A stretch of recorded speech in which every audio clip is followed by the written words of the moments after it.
में 212 ला सकते हो, तो एटलीस्ट एडवांस में 150, 160, 170 तो ला ही सकते हो, और इस पर तुम्हें आईआईटी श्योर मिल जाएगी। तो क्यों दिमाग लगाना? हमारा गोल ही कुछ अलग है, लगो प्रिपरेशन पे। तब जाके फिर वो जो है उन्होंने प्रिपेयर करना चालू किया था। अब उनमें से कई लोगों के मैसेज आए थे, उन्हीं में से किसी की 2000 रैंक, 3000 रैंक, 4000 रैंक ऐसे आई थी। हालांकि ऐसे भी है कुछ एक की जैसे 22,000 भी आई है, कुछ एक की 15,000 भी है। 22,000 वाला बड़ा कंफ्यूजन में। कल बात हुई मेरी उससे, बोले सर करूं क्या? 22,000 पे कोई श्योरिटी नहीं आईआईटी मिलेगी ढंग की, और मेंस जो है कह रहा था सर बिगड़ गया था, दोनों बिगड़ गए थे कि सर अब क्या करूं।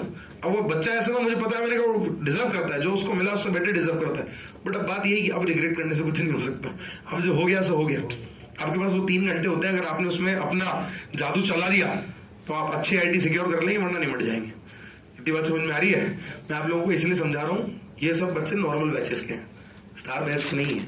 मैं फिर कह रहा हूँ आप लोगों से, स्टार बैच के बच्चे सिलेक्ट होते हैं नो डाउट, 500 के अंदर आते हैं, 1000 के अंदर आते हैं, बट उसके बाद जो होते हैं वो सारे नॉर्मल वाले ही होते हैं। ये बात आप याद रखिएगा। इतनी बात मैं बोलो। थोड़ा सा जो है ढंग से पढ़ना चालू करिए। आज मैंने मॉर्निंग वाले बैच को भी यही बोला, मैंने कहा कुछ टाइम बचा है आप लोगों के पास, ज्यादा टाइम नहीं बचा है। 5-6 महीना जो ढंग से पढ़ लेगा, तमीज से 6-7 घंटे कंटिन्यू पढ़ लेगा, रिवीजन कर लेगा, टेस्ट एनालिसिस कर लेगा, टेस्ट में स्कोर कर लेगा, सब कुछ कर लेगा। आप खुद सोचिए, मैं आपको एक बात बताता हूं। जैसे मान लेते हैं आज आपके मन में थॉट आया, मुझसे नहीं हो रहा, वो थॉट आया, उस थॉट को पिक करना इतना इमीडिएट है, इतना आसान है कि मैं क्या बताऊं। तुमने सोचा यार नहीं हो रहा, और आप हाँ ठीक है नहीं हो रहा, चलो हटाओ, और उसके बाद की जो जिंदगी है वो बहुत मजेदार है। जैसे आपने पिक कर लिया नहीं हो रहा, उसके बाद की जिंदगी बहुत मजेदार है। क्यों? सो आराम से, घूमो, खाओ, मजे करो, महिला मित्र बनाओ, अरे और क्या, दोस्त बनाओ, जो करना है करो, वो जिंदगी बहुत मजेदार है। पर जो उसकी ऑपोजिट जिंदगी है, जहां पर आपको टिके रहना है, डटे रहना है, हार्डवर्क करना है, उसमें जान निकल जाती है। एक जिंदगी बहुत आसान है, एक थॉट आया गिव अप करने का तुरंत, और उसको पकड़ना भी आसान है, टाइम भी नहीं लगता। हाँ give up, very very very. पर उल्टा सोचो कि अगर ये थॉट है कि नहीं यार टिके रहना है, पढ़ना है, जान निकल जाएगी। मैं तुम्हें सच बात बता रहा हूं, समझ रहे हो बात को? ये 6 महीने बाद, 7 महीने बाद रिवर्स होगा। 6 महीने बाद, 7 महीने बाद, 8 महीने बाद, साल भर बाद रिवर्स होगा। जिसकी जिंदगी बढ़िया चल रही थी वो कॉलेज के लिए मारामारी करेगा, प्राइवेट कॉलेज ढूंढेगा, घर वालों को डोनेशन के लिए बात करेगा, या रिपीट लेगा, बहुत ज्यादा कंफ्यूजन में रहेगा, करूं क्या, क्या ना करूं, अब ये समझ में नहीं आ रहा करना क्या है। फिर उसकी जिंदगी वहां से जो है धीरे धीरे धीरे धीरे थोड़ी सी गड़बड़ होनी चालू हो जाएगी। पर जिसने हार्डवर्क कर लिया और वो रास्ता पकड़ लिया, उसको बाद में एक अच्छा कॉलेज मिलेगा तो उसकी लाइफ वैसे सेटल होती जाएगी। मैं आपको बता रहा हूं, अच्छे कॉलेजेस में जाओगे ना, स्कोप बहुत अच्छा होता है। सर किस चीज का स्कोप? आपके करियर को सेटल करने का, अपने आप को यह समझने का कि यार मैं करना क्या चाहता हूं लाइफ में। अभी तुम्हारी कोई एज है ही नहीं पता करने की तुम क्या करना चाहते हो। अगर मैं आदों से पूछूं क्या करना है, सर इंजीनियर बनना है, अभी तो यहाँ है। ऑब्वियस सी बात है। अब सर हम डॉक्टर तो बनेंगे नहीं यहाँ बैठ के, कॉमन सी बात है। सर क्या सवाल पूछ रहे हो यार आप, यार क्या करना है लाइफ में? इंजीनियर बनना है। बट क्या सही में इंजीनियर ही बनना है? क्या सही में इंजीनियर ही बनना है? देखिएगा मैं आपको बता रहा हूं, वो एक जस्ट डोर है जो आपको, जहां पे आपको एंटर होना है, उसके बाद दरवाजे खुलेंगे। कोई स्पोर्ट्स में जाना चाहे तो जा सकता है, कोई अगर एक्टिंग में जाना चाहे तो जा सकता है, कोई टीचिंग में आना चाहे तो आ सकता है। तो बता रहा हूं उसमें क्या गलत बात है।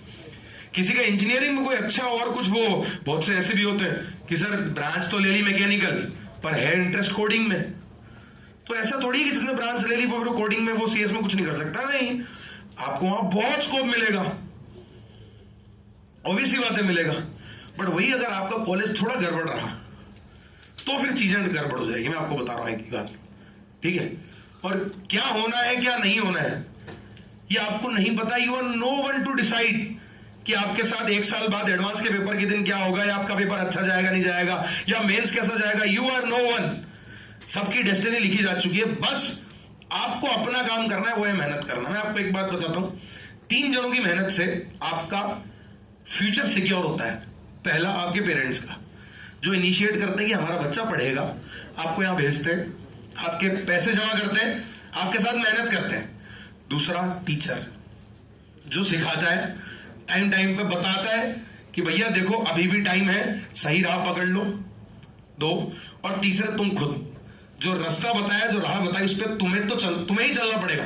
मैं नहीं जाऊंगा पेपर देने, घर वाले नहीं जाएंगे पेपर देने। मैं आपको बिल्कुल क्लियर नहीं बता रहा हूं। जैसे आज मैं तुम लोगों को ज्ञान दे रहा हूं ना, ऐसे किसी टाइम पर इनको भी दिया करता था। इनमें से किसी ने उस बात को सीरियसली ले लिया और आज वो सेटल हो गया। ऐसे कोई वो थोड़ी बहुत बड़ी चीज है नहीं है।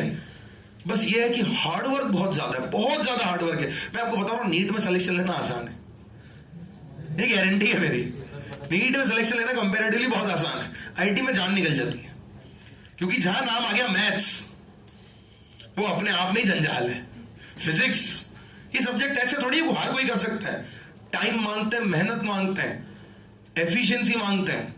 ऑब्वियस सी बात है भाई, ऐसे कोई थोड़ी कोई हर कोई जो है मैथ्स में 100 आउट ऑफ 100 वो 10th में आ जाते हैं बेटा, क्योंकि फिक्स है कि ये क्वेश्चन आएंगे, एग्जाम्पलर ये कर जाओ। 10th के बोर्ड के टीचर दिस क्वेश्चन इंपॉर्टेंट, यही आएंगे। अरे बोलो, तो कोई बता ही नहीं सकता क्या आएगा पेपर में। और क्या, पेपर थोड़ा आउट ऑफ सिलेबस आ जाता है। तो इस बार आया है उसी में 2 क्वेश्चन आउट ऑफ सिलेबस। कर लो जो करना है, लो कर लो, अब क्या करोगे बताओ। समझ में आ रहा है आप लोगों को? नहीं आ रहा है। कट ऑफ इस साल बड़ी है थोड़ी। एक बात और बताऊं मैं आपको, कट ऑफ थोड़ी बड़ी है। 108 109 के लगभग आई है शायद, 110 जो भी है, 109 108 110 बड़ी है। पिछले 95 के लगभग थी, तो बड़ी है कट ऑफ। समझ में आ रहा है नहीं आ रहा है? अबे बोलो। कट ऑफ बढ़ने का कारण ये भी है कि कुछ क्वेश्चंस के आंसर 2-2 दिए गए हैं, वरना कट ऑफ इतनी नहीं जाती है। जैसे इनऑर्गेनिक में ही कुछ क्वेश्चन है जिसका आंसर 4 भी दिया, 5 भी दिया है। पीसी में भी 2 आंसर दिए हैं। इनऑर्गेनिक में तो इनफैक्ट 3 ऐसे क्वेश्चन है जिनका आंसर 2 दिया है, 4 भी सही है, 5 भी सही है, 2 भी सही है, 3 भी सही है। तो वहां पर ये हो जाता है कि ठीक है, अगर एरर भी है तो भी सही हो जाता है। मान लो किसी ने एक कंपाउंड छोड़ दिया, उसकी एविडेशन नहीं निकाली या गलत निकाल ली, बट फिर भी आंसर 2 आ गया। तो इसलिए क्या है कि इस बार इसी कारणवश कट ऑफ थोड़ी बड़ी है। समझ में आ रहा तुम लोगों को? अभी भी समय है, अभी भी समय है। आप लोगों को अभी कुछ नहीं करना है, आपको सिर्फ टिके रहना है।